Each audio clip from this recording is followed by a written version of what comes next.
Thank you. And just a little bit of background. So in September, I commenced the clinical fellowship with the Chief Sustainability Officers team within Greener NHS.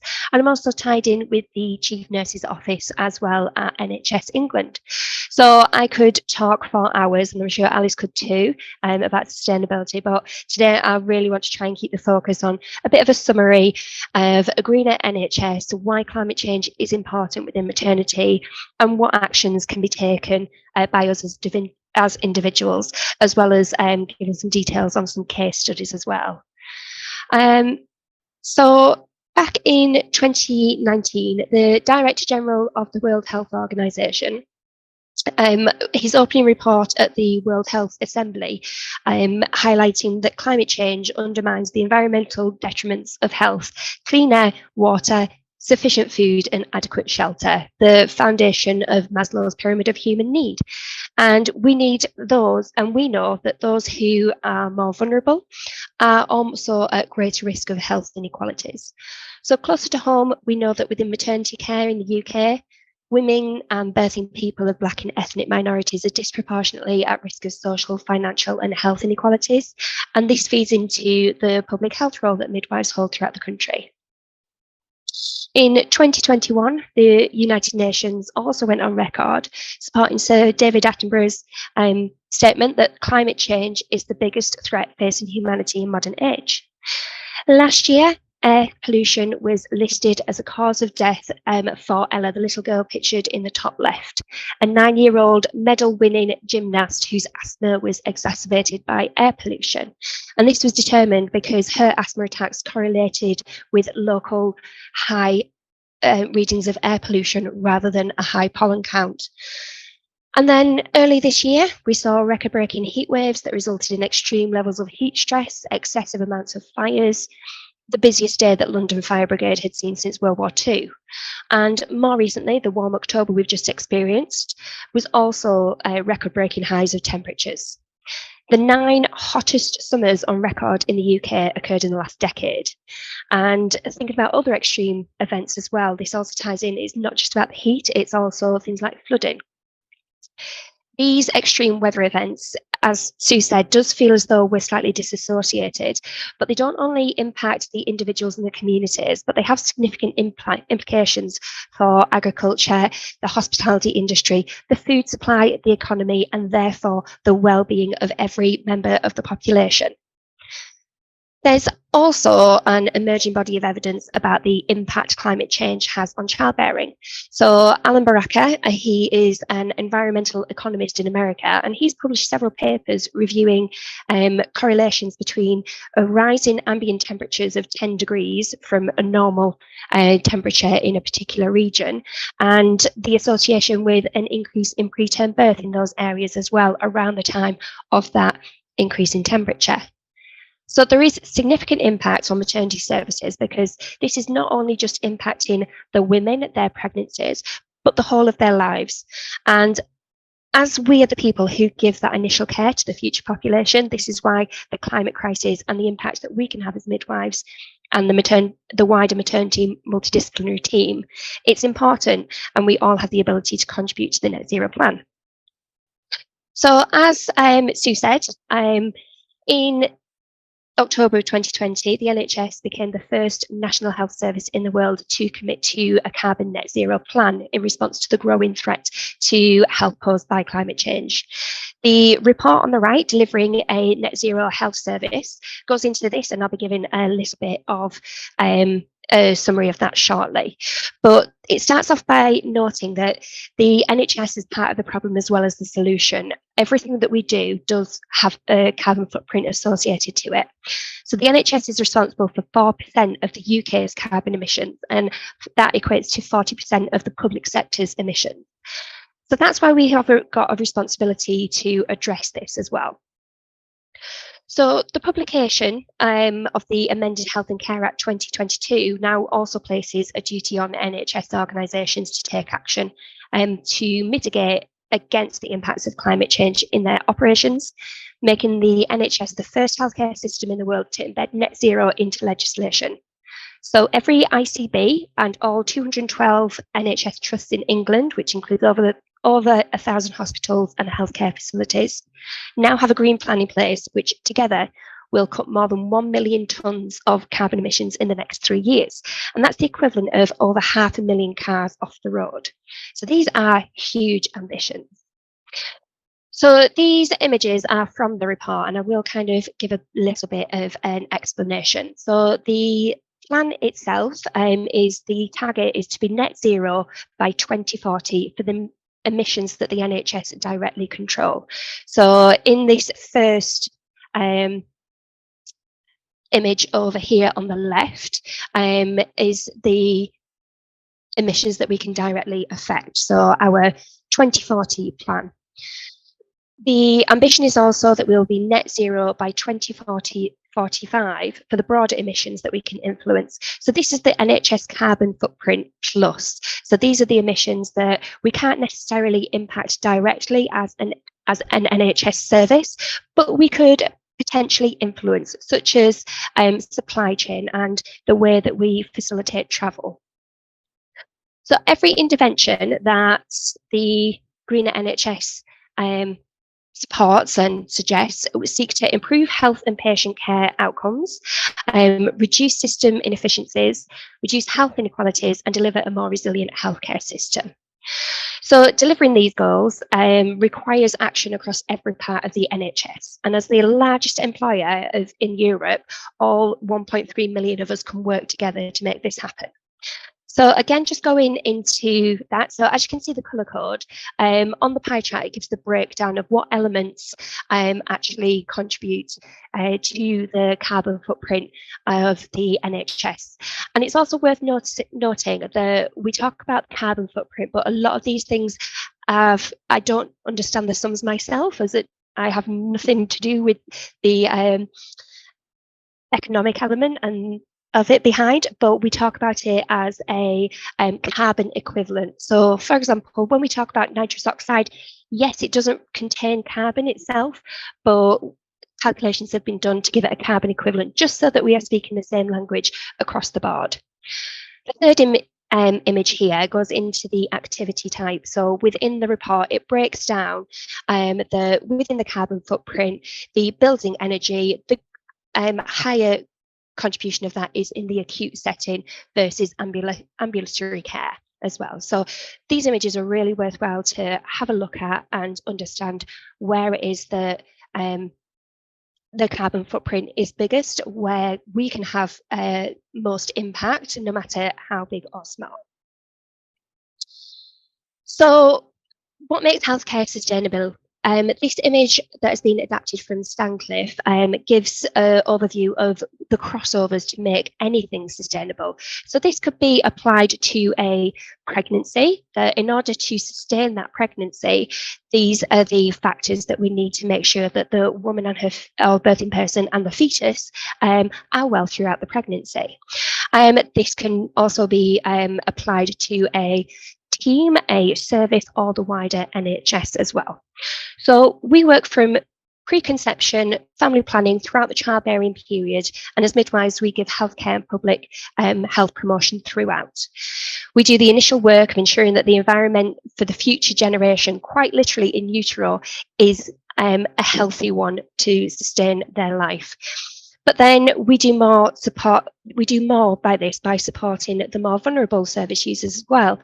So those who are at higher risk of either social deprivation, language barriers, for example, we put measures in there to help reduce the inequities.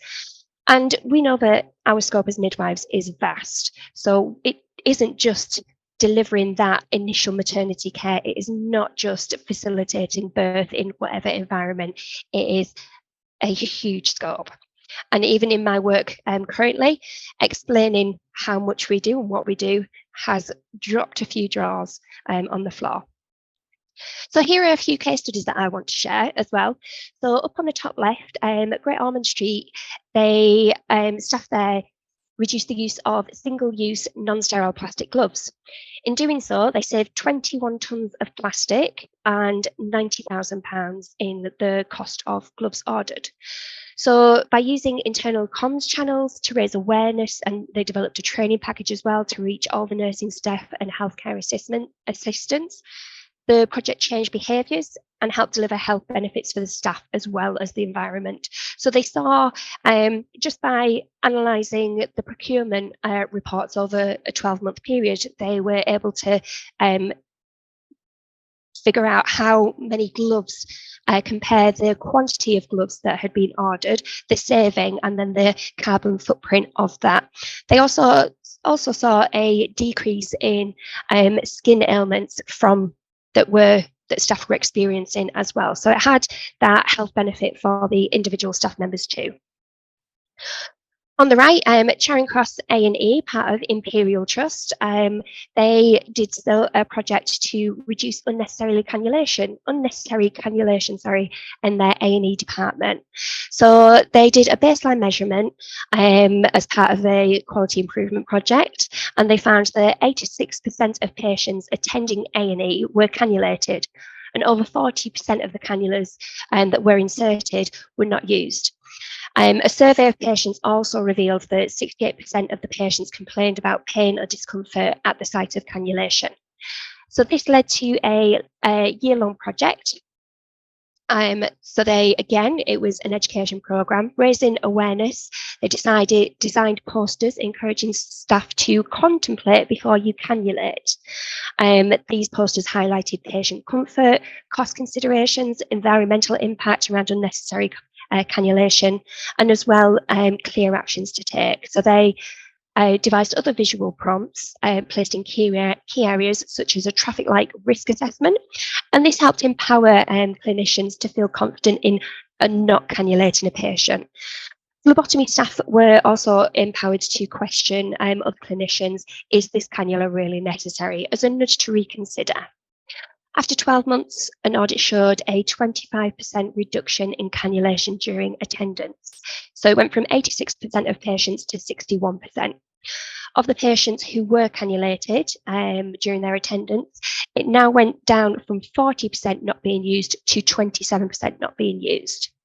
So this reduction is associated of a carbon saving of around 19,000 kilograms of carbon and a cost saving of nearly 95 grand. And when we are being pushed so much to be economically savvy as well, these environmental measures can also be a huge benefit. Down in the bottom right, this was at Sussex Community NHS Foundation Trust. So nationally, the NHS fleet and business travel accounts for about 4% of the NHS carbon footprint. And as a community trust, their carbon footprint was close to 5.5%. So travel was necessary as part of its work in delivering care out in the community, seeing patients in their homes. And due to the geography of the region, it means locations were harder to reach without a vehicle.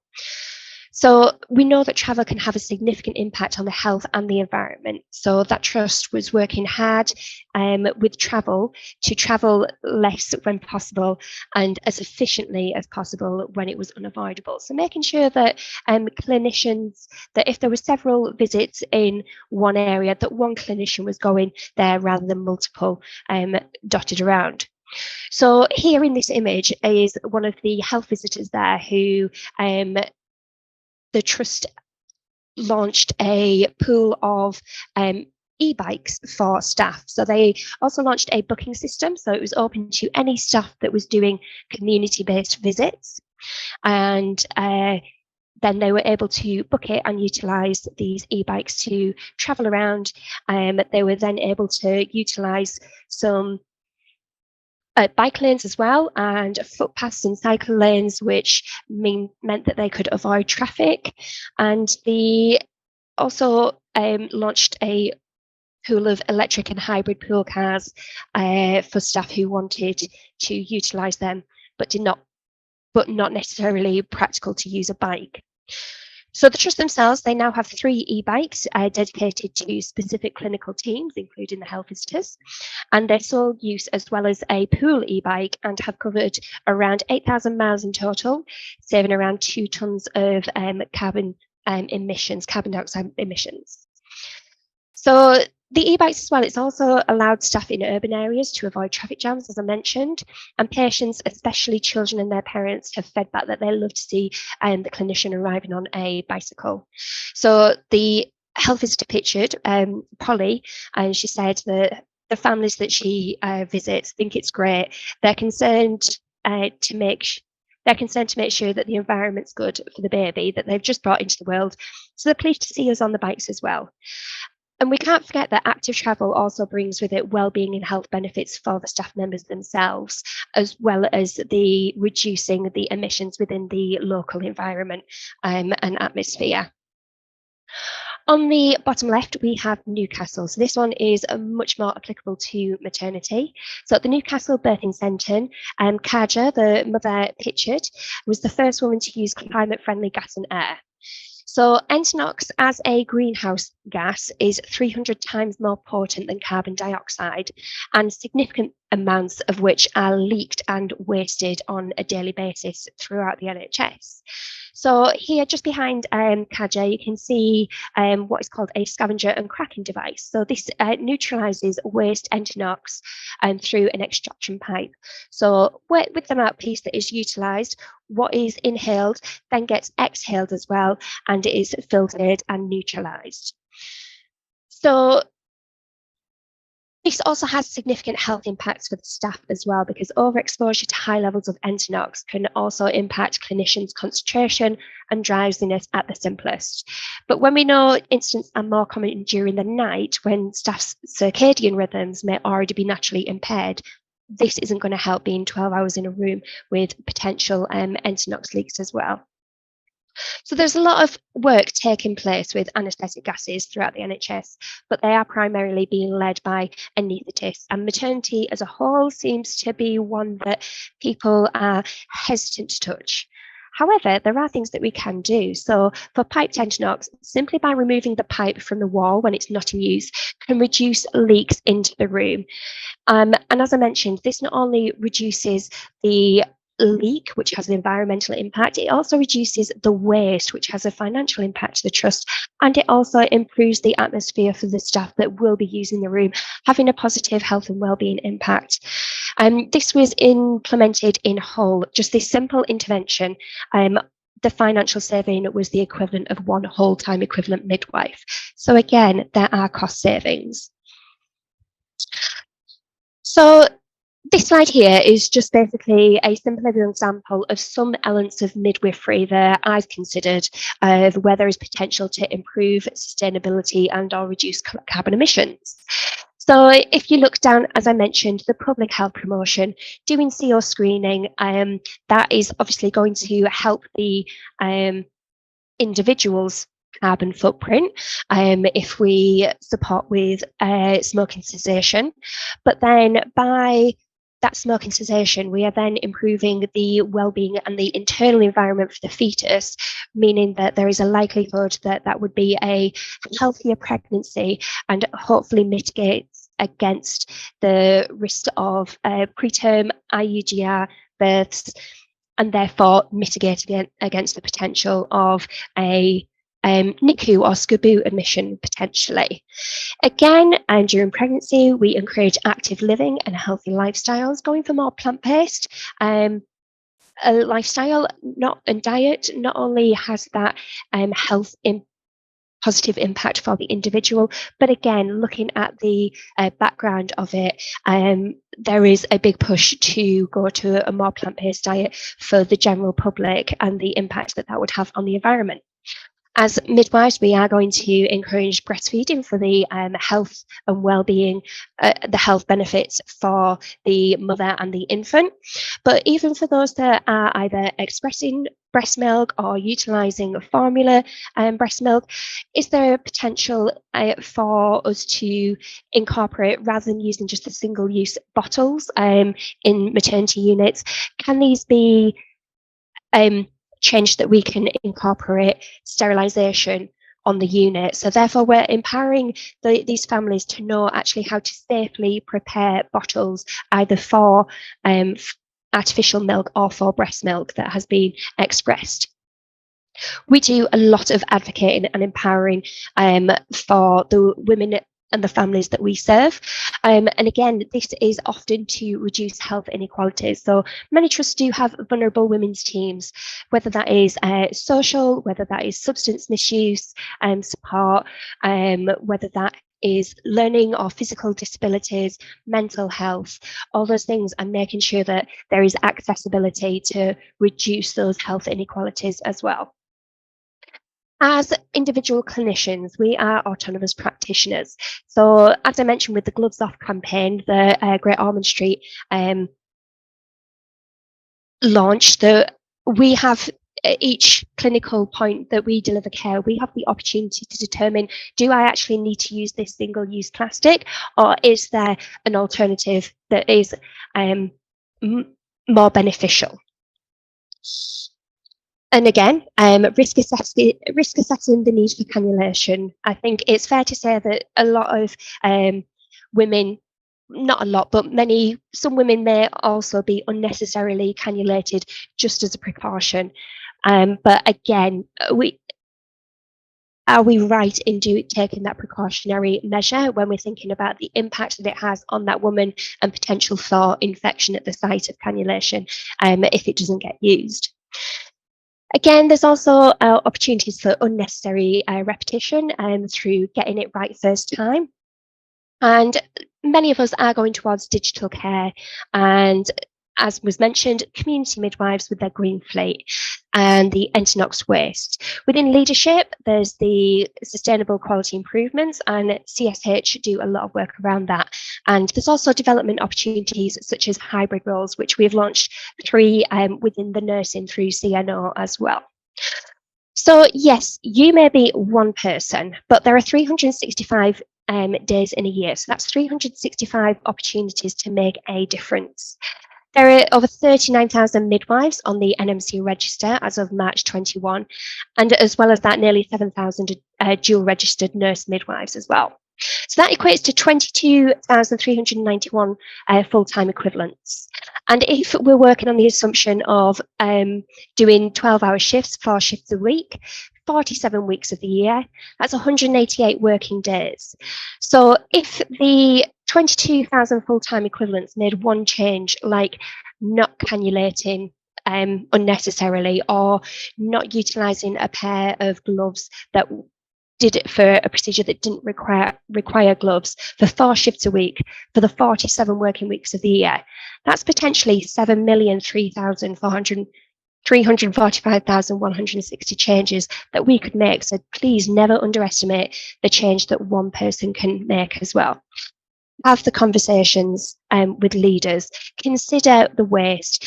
Do things need to be single use, or is it actually a single patient use? And as well, network, find out about opportunities that there are. So apologies, as I said, I could talk on and on and on. These are some of the resources. Futures NHS Hub has got some fantastic resources there.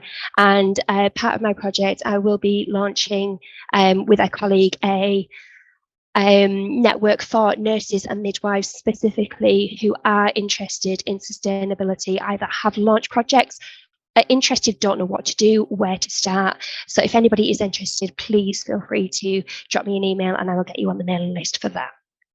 Thank you.